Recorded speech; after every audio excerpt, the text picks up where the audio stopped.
अस्सलाम वालेकुम व्यूअर्स, आज मैं आपको एक्डर्मीन जेल के बारे में बताऊंगी जो कि बहुत ही ज़्यादा मुफीद होता है दानों के लिए भी, और दानों के बाद जो उनके दाग रह जाते हैं उनको ख़त्म करने के लिए भी एक्डर्मीन जेल इस्तेमाल करना बहुत ही ज़्यादा मुफीद होता है और इसके रिजल्ट बहुत ज़्यादा अच्छे हैं। अब हम इसकी पैकेजिंग की बात करते हैं तो इसके एक पैक में 20 ग्राम जेल होता है और इसमें जो फॉर्मूलाज यूज हुए हैं, इसमें एक यूज हुआ है क्लिंडामाइसिन फॉस्फेट 1.2% इसमें पाया जाता है, और दूसरा इसमें ट्रीटी9 है जो इसमें 0.025% इसमें पाया जाता है। मैं आपको थोड़ी सी इसकी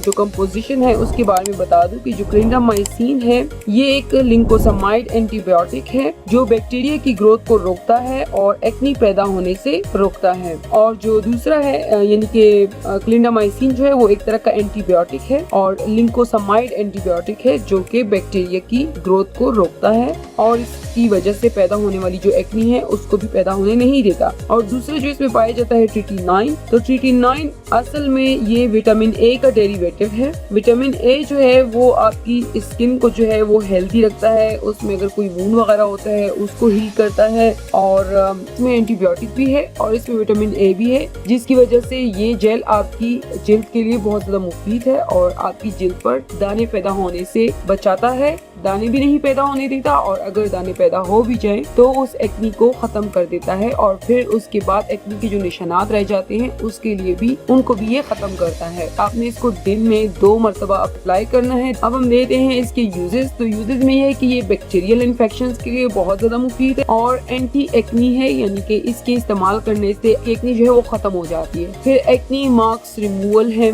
मार्क्स रह जाते हैं ये उनको भी खत्म करता है। रिंकल्स के लिए ज्यादा तो इफेक्टिव नहीं है, लेकिन इसमें ये जो ट्रीटी9 पाया गया है तो वो जो रिंकल वाली स्किन होती है उसके लिए भी अच्छा होता है। जिस किस्म के भी आपकी जिल्द के ऊपर जो डार्क स्पॉट्स आए होते हैं किसी एक्नी की वजह से या किसी भी और रीजन से, तो वहाँ पर भी अगर आप ये लगाएंगे एक्डर्मीन जेल तो उनको ये रिमूव करता है। अब इसके साइड इफेक्ट्स की बात करते हैं तो साइड इफेक्ट्स में ये है कि एक्डर्मीन जेल के इस्तेमाल करने से हो सकता है कि जो इसको ओवरडोज करें या जिनको स्किन जिनकी बहुत सेंसिटिव है तो उनको ये हो सकता है कि उनकी जो जिल्द है, ये सबको वैसे नहीं होता लेकिन कुछ लोगों को ऐसा फील हो सकता है, ये स्टार्ट में होता है कुछ लोगों को। तो इसमें ये होता है कि आपकी जो जिल्द है वो सुर्ख हो सकती है, आपकी जिल्द खुश्क हो सकती है, उसके ऊपर खारिश सी हो सकती है, या आपको हल्की हल्की सी जलन महसूस हो सकती है स्किन पर। तो एक्डर्मीन जेल के ये साइड इफेक्ट्स हैं जो कि हर कोई फेस नहीं करता, किसी किसी को ऐसा होता है। और कॉन्ट्राइंडिकेशन ये है कि जिस किसी को भी क्लिंडामाइसिन फॉस्फेट